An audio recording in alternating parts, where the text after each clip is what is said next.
Mr. President, this morning I received a report that Mr. Bryce Hernandez was transferred here from the Pasay City Jail, and it came to as a big surprise to this representation, since we approved that Bryce Hernandez be committed to the Pasay City Jail. We approved it in plenary.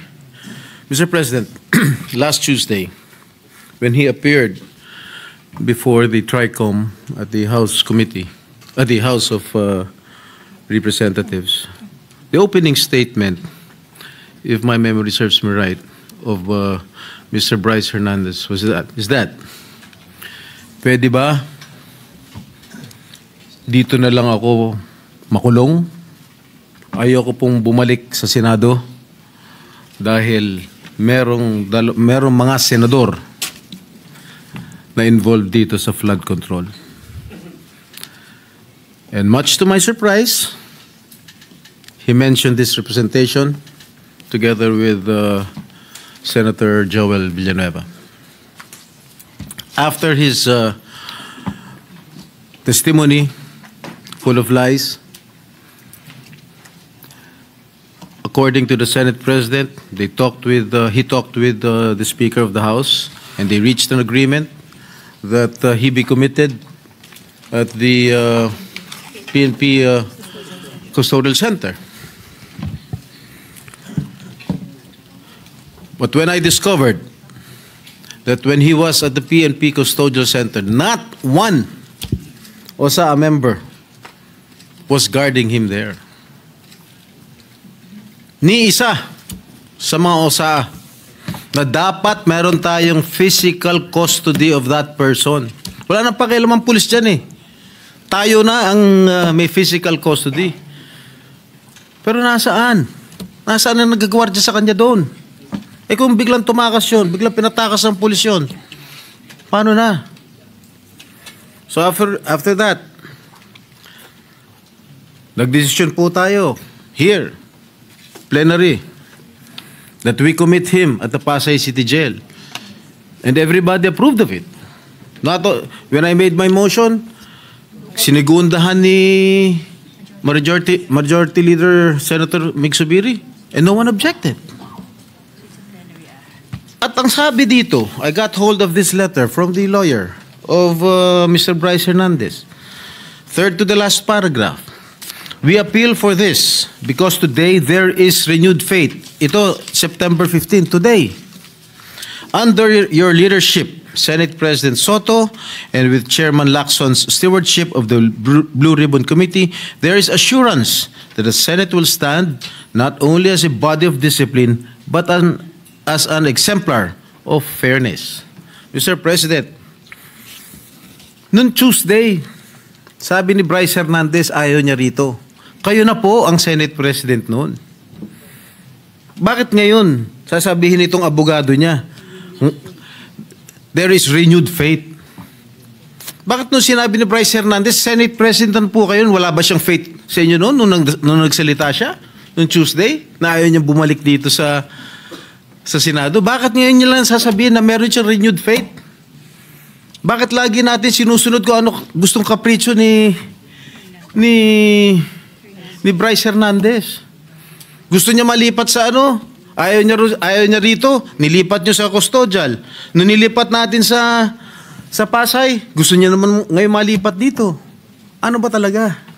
Why are we giving so much importance or credence to this person who is a liar, who is the #1 suspect of this corruption, what is happening in our country today? Bakit? Bakit? Meron ba nagproprotection sa House of Representatives?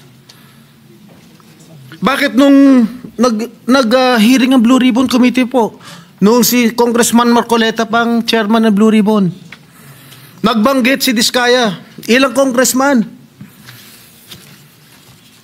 ang involved sa corruption?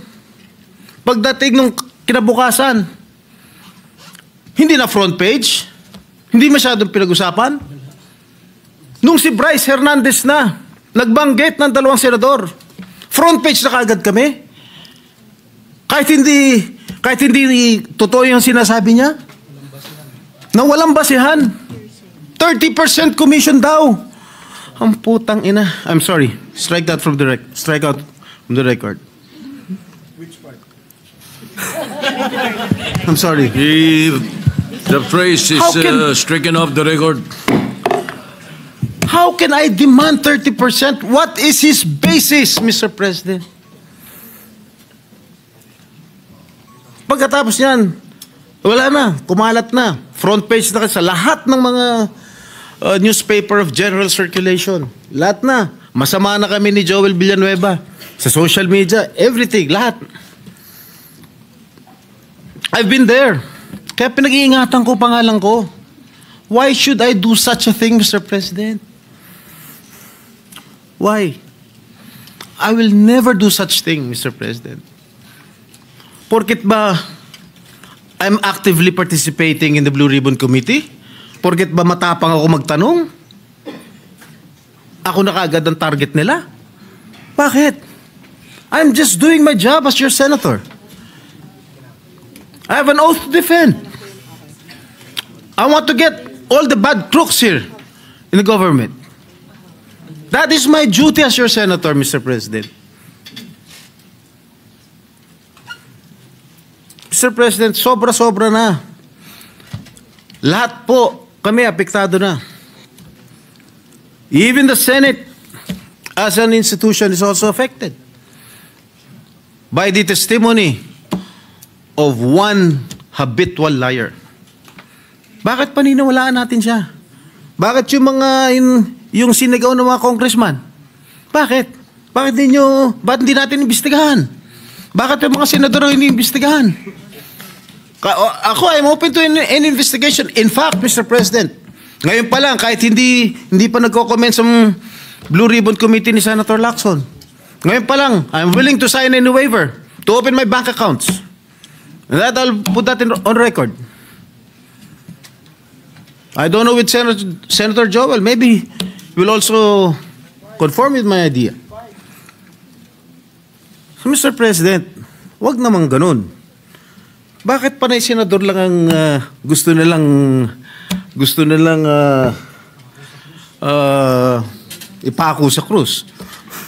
Bakit yung mga ibang